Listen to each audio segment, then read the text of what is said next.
కవిత మధ్యంతర bail reject order కాపీలో పలు కీలక అంశాలను rows avenue court special judge ప్రస్తావించారు. పిల్లలకు పరీక్షలు ఉన్నాయన్న కారణంతో మధ్యంతర బెయిల్ ఇవ్వలేమని స్పష్టం చేసింది. పిల్లల సంరక్షణ బాధ్యతను తండ్రి లేదా కుటుంబ సభ్యులు చూసుకోవచ్చని తెలిపింది. కేసు విషయంలో తండ్రి బిజీగా ఉన్నాడనే అంశం నమ్మశక్యంగా లేదంటే ఇక కవితను బలవంతంగా కేసులో పెట్టారనే వాదనతో కోర్టు ఏకీభవించలేదు. కవిత బలహీనమైన మహిళ కాదని, చదువుకున్నారని కోర్టు తెలిపింది.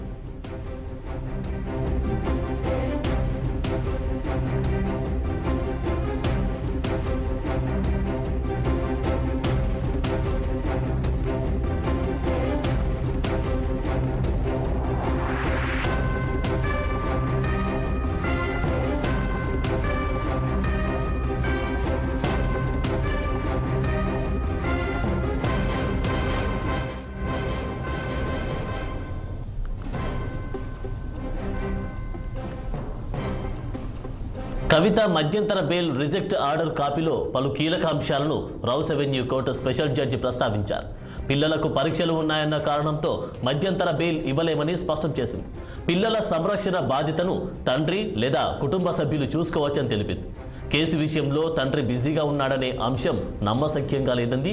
ఇక కవితను బలవంతంగా కేసులో పెట్టారనే వాదనతో కోర్టు ఏకీభవించలేదు. కవిత బలహీనమైన వ్యక్తి, మహిళ కాదని, చదువుకున్నారని కోర్టు తెలిపింది. ఇక ఇదే అంశానికి సంబంధించి తాజా అప్డేట్స్ మా ప్రతినిధి అశోక్ లైవ్ లో అందిస్తారు. అశోక్, ఎమ్మెల్సీ కవిత మధ్యంతర బెయిల్ పిటిషన్ ని ఈ రోజు ఉదయం డిస్మిస్ చేసిన విషయం తెలిసిందే. సో దీనిలో కొన్ని కీలక అంశాలు జడ్జి పొందుపరిచారు. సో కవిత మధ్యంతర బెయిల్ రిజెక్ట్ ఆర్డర్ లో పలు కీలక అంశాలు ప్రస్తావించారు. సో కవిత లిక్కర్ కేసును ప్రభావితం చేసే అవకాశం ఉంది. సో సమాజంలో కవిత పలుకుబడిన వ్యక్తి. సో ఆమె ప్రస్తుతం రాజకీయ నాయకులు, ఎమ్మెల్సీగా ఉన్నారు కాబట్టి సో లిక్కర్ కేసులో కవిత ప్రమేయం ప్రత్యక్షంగా ఉందన్నట్టు ఆధారాలు ఉన్నాయి. సో ఇందుకు సంబంధించి ఏదైతే గతంలో చార్జ్ షీట్ లో పొందుపరిచిన అంశాలతో పాటు ఈడీ ప్రస్తావించిన పలు కీలక అంశాలు కూడా ప్రస్తావించింది. లిక్కర్ కేసులో ఎమ్మెల్సీ కవిత సాక్ష్యాలను ధ్వంసం చేయడానికి ప్రత్యామ్నాయం చేశారు. సో కాబట్టి 45 PMLA సెక్షన్ ప్రకారము ఆమె బెయిల్ కోరడం సరికాదంటూ జడ్జి ప్రస్తావించారు. సో అదేవిధంగా కవిత మధ్యంతర బెయిల్ ఏదైతే ఉందో దాన్ని రిజెక్ట్ చేసిన దానికి ఇంకా కొన్ని అంశాలు ఎత్తుకూర్చారు. సో ముఖ్యంగా పిల్లల పరీక్షలు ఉన్నాయనే కారణంతో మధ్యంతర బెయిల్ ఇవ్వడం సాధ్యం కాదు.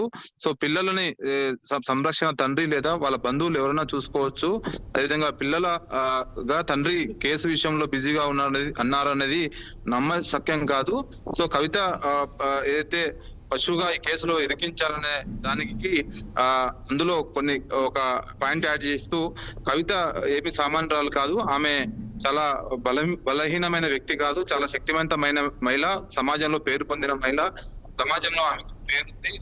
ప్రస్తుతం రాజకీయ నాయకురాలుగా ఎమ్మెల్సీగా ఉన్నారు కాబట్టి ఆమెను ఎవరు బలవంతంగా ఇరికేన అవసరం లేదు. కావాలని ఈ లిక్కర్ కేసులో ఆమె